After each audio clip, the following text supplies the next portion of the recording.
Մենք շուրջ 2 տարի առաջ ունեցանք խայտառակ պրակտիկա, աննախադեպ չլսված բան, երբ որ մեր սփյուռքահայերին սկսեցին արգելել Հայաստան մուտքը, ընդ որում արգելքները դրվում էին ոչ միայն Հայաստանի քաղաքացիություն չունեցող, այլև որոշ դեպքերում Հայաստանի քաղաքացիություն ունեցող անձանց նկատմամբ, որոնք երկար ժամանակ սպասելով այնուհանդերձ կարողանում էին օդանավակայանում, այնուհանդերձ կարողանում էին Հայաստան մուտք գործել, օրինակ վերջին դեպքը Արա Աբրահամյանի դեպքն է, որը նաև հանդիսանում է Հայաստանի քաղաքացի։ Իսկ եթե անձը չի հանդիսանում Հայաստանի քաղաքացի, ուրեմն որևէ հնարավորություն չունի Հայաստան մուտք գործել, եթե քննադատական վերաբերմունք ունի ներկա իշխանությունների հանդեպ։ Նման բան իրեն թույլ չի տվել ոչ մի իշխանություն, սկսած Լևոն Տեր-Պետրոսյանից մինչև Սերժ Սարգսյանը։ Եվ միակ մեր հնարավորությունը դատական կարգով վիճարկելն էր, այս պահի դրությամբ մենք ունենք երկու գործ, որոնցով որ արդեն օրինական ուժի մեջ մտած դատական ակտով խախտումը ճանաչվել է, մուտքը բացվել է, անձինք եկել են եւ մենք տեսնում ենք, որ այն ճակերտավոր մտավախությունները, որ ֆորմալ առումով ներկայացվում են եւ ունեն, որ այս մարդիկ ինչ որ վտանգավոր անձինք են, դա մեղմ ասած չի հաստատվում։ Մուրադ Փափազյան, ֆրանսիահայ մեծ անուն կարելի է ասել գործիչ։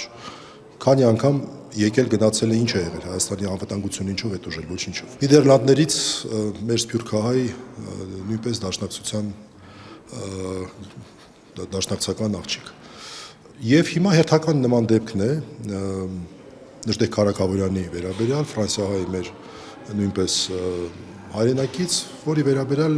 բացարձակապես նույն ձևով ազգային անվտանգության ծառայությունը դրան ցուցակ է ներառել եւ մենք նույն ձևով դիմել ենք դատարան եւ փորձում ենք վերականգնենք հայրենիք վերադառնալու Նժդեհի իրավունքը։ Որ թվականից է արգելվում։ Շուրջ 2 տարի։ Իսկ հիմնավոր պատճառը ո՞րն է։ Պատճառը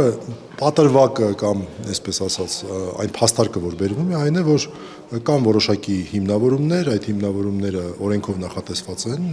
դրանք մոտավորապես մեր քաղաքացիների համար պատկերացների դարձնելու համար ահաբեկչության հետ կապված ինչ-որ չգիտեմ ինչ էր։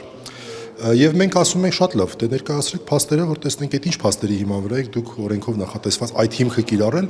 ասում ենք պետական գաղտնիքի չենք ներկայացնում։ Պարզ չի ում դեմ է այդ ահաբեկչությունը անգամ։ Չէ, ոչինչ չի ասում, դա գաղտնիք է։ Եվ դատարանները նախորդ երկու գործերով որոշում կայացրեցին, որ դա ձեր պարտականությունն է հիմնավորում ներկայացնել, եթե դուք չեք ներկայացնում հիմնավորում, հրաժարվում եք, ուրեմն մենք համարում ենք, որ հայցը հիմնավոր է։ Այսինքն դա է եղել հիմքը, որ թույլատրվել է։ Հիմա կտեսնենք կոնկրետ Նժդեհ Քարաքավորյանի գործով արդյոք նույն փաստարկը կբերի ազգային անվտանգության ծառայությունը, թե այնուհանդերձ մոտեցումները կփոխվեն, որովհետև նորից ասեմ, նշված դեպքով 2 անգամ արդեն եղել է օրինական ուժի մեջ մտած դատական ակտ, որով որ դատարանը հիմնավոր չի համարել այն մոտեցումը, որ պարտականություն չկա տրամադրելու, որտեղ իրավունքը խախտված է։ Մենք նախ պետք է իմանանք, թե ինչի համար, ինչում են մեզ մեղադրում, որպեսզի կարողանանք հակափաստարկենք։ Այսօրվա դատը դրա մասին է։ Այսօրվա դատական նիստը նախնական դատական նիստի շարունակությունն է, պետք է ազգային անվտանգության ծառայությունը դիրքորոշում հայտնի նշված հարցի հետ կապված։ Տրամադրում են հիմքերը, թե չեն տրամադրում։